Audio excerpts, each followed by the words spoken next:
الرحمن الرحيم رب اشرح لي صدري ويسر لي أمري واحلل عقدة من لساني يفقهوا قولي. My dear students, Assalamu alaikum. The topic which we are going to discuss today in this lecture, that EIA is paper tiger.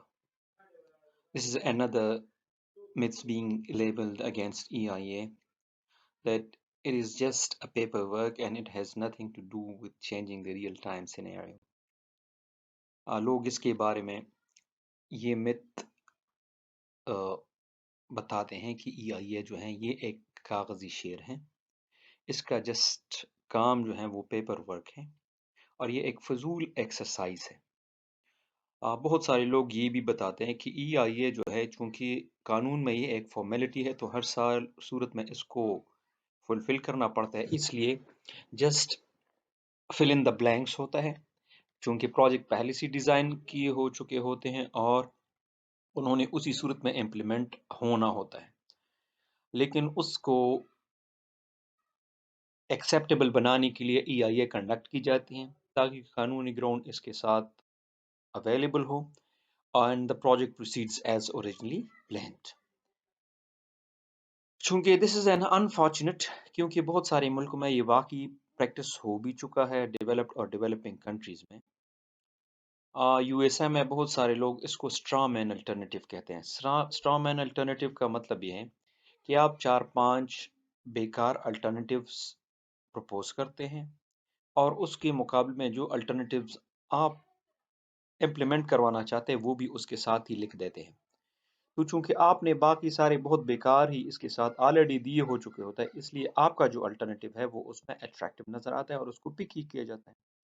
इसी बेस पर ये सिर्फ एक कागजी कार्रवाई बन जाती है, क्योंकि आपने जो चीज़ें प्लान की है वो आप उसी तरह इम्प्लीमेंट करते हैं।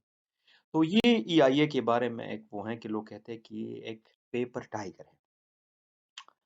It means that the alternative, which are quite impractical, are suggested just simply to make the proffered alternative appear attractive or at least palatable.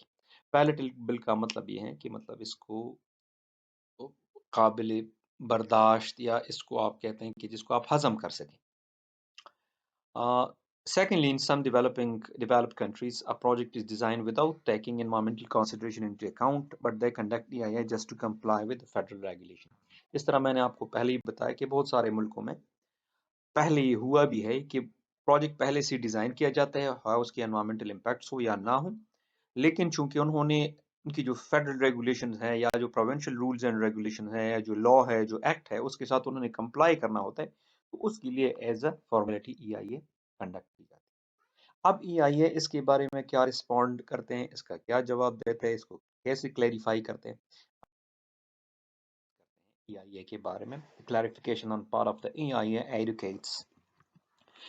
So the EIA advocates are of the view that it is neither reactive nor strawman alternative.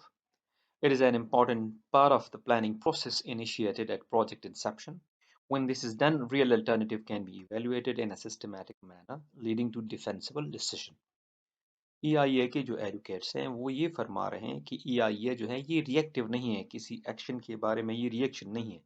ना ये होता है कि आप strong and alternative मतलब बेकार alternatives में propose करते हैं, बल्कि EIA जो है ये एक सिस्टमैटिक प्रोसेस है। और इस सिस्टमैटिक प्रोसेस में आप क्या कहते हैं कि सबसे पहले आप स्कोपिंग करते हैं। स्कोपिंग में आप वो इम्पैक्ट्स जो कि बहुत ज़्यादा ज़रूरी नहीं होते उसको स्टडी करना, वो आप पहले से डिस्कार्ड कर देते हैं। स्कोपिंग के बाद फिर आप जाते हैं कि उस प्रोजेक्ट के हवाले से उस एरिया का बेस लाइन डेटा कलेक्ट करते हैं कि वहाँ का फ्लोरा क्या है, फाना क्या है, वहाँ पर एनिमल्स कौन से हैं, मौसम की हालत क्या है, अभी हवा में oxides of carbon, sulphur, nitrogen, oxygen की कॉम्पोजिशन क्या है, पानी की क्वालिटी और क्वांटिटी क्या है। ये बेस लाइन डेटा आप पहले से कलेक्ट करते हैं। बेस लाइन डेटा के बाद जाकर प्रोजेक्ट की जो एक्टिविटीज़ है या प्रोजेक्ट की कंप्लीशन के बाद जो सीन है उसके साथ आप इम्पैक्ट असेसमेंट करते हैं। इम्पैक्ट असेसमेंट बहुत टेक्निकल हवाले से भी आप करते हैं और उसको सोशल हवाले से भी आप कर देते हैं। जब आप इम्पैक्ट असेसमेंट कर जाते हैं तो आपके साथ रियल टाइम इम्पैक्ट्स आ जाते हैं। जब वो इम्पैक्ट आपके साथ आ जाए तो उसके लिए फिर आप मिटिगेशन मेजर सजेस्ट करते हैं कि ये इम्पैक्ट जो है इसको हम फलां तरीके से कम कर सकते हैं या ख़त्म कर सकते हैं या ऑफसेट कर सकते हैं। फिर हर मिटिगेशन का आपके साथ एक रेंज ऑफ अल्टरनेटिव्स अवेलेबल होता है, उसको आप बोथ इकोनॉमिकली और इन्वायरमेंटली उनकी कॉस्ट एंड बेनिफिट एनालिसिस करते हैं और इन्वायरमेंट और इकोनॉमिक के हवाले से, इकोनॉमिक कॉस्ट के हवाले से जो बेहतर अल्टरनेटिव है उसमें आप सजेस्ट प्रपोज करते हैं। और उसके बाद फिर आप प्रोजेक्ट को डिसाइड करते हैं कि whether this needs to be approved और डिसअप्रूव्ड और डेफर्ड। तो इस हवाले से ये स्ट्रॉ मैन अल्टरनेटिव नहीं है, ना ही रिएक्टिव है, बल्कि ये एक प्रैक्टिकल एप्लीकेशन है, और अगर सही मानों में इसको किया जाए तो it will lead you towards sustainable development. अब ईआईए का जो हमने एक्सप्लेन किया है, इस रोल को अचीव करने के लिए जो डिसीजन मेकर है उसका रोल बहुत इंपॉर्टेंट है। Decision maker he should have little bit know of environmental problems, its solutions and things like that. और उन्होंने बहुत क्लियरली जो ईआईए कंडक्शन का टीम है उसको क्लियरली स्पेल आउट करना चाहिए कि उनको क्या चाहिए। और उसमें it is not enough to say bring me what you have and I will tell you if it is enough. ये ज़रूरी नहीं है कि आप जो कुछ भी करें आप ले आएँ, फिर मैं देख लूँगा कि ये काफ़ी है या और डेटा की ज़रूरत है।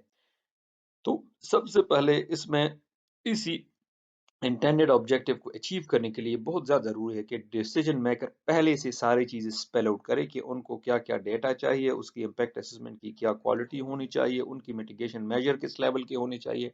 फिर उन मिटिगेशन मेजर का जो कंपैरिजन ऑफ अल्टरनेटिव है वो किस बेसिस पर होने चाहिए। जब वो ये सारी चीज़ें उनको क्लियरली बता देते हैं तो फिर अगर कोई बंदा बहुत सारी दो नंबरी भी करे वो उसमें कर ही नहीं सकता।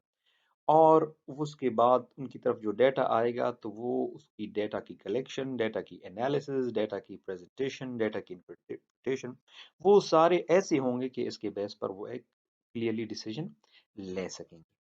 So I hope I might have clarified you this myths about EIA. However, if you are having any question, I'll be pleased to respond to your question. Thank you.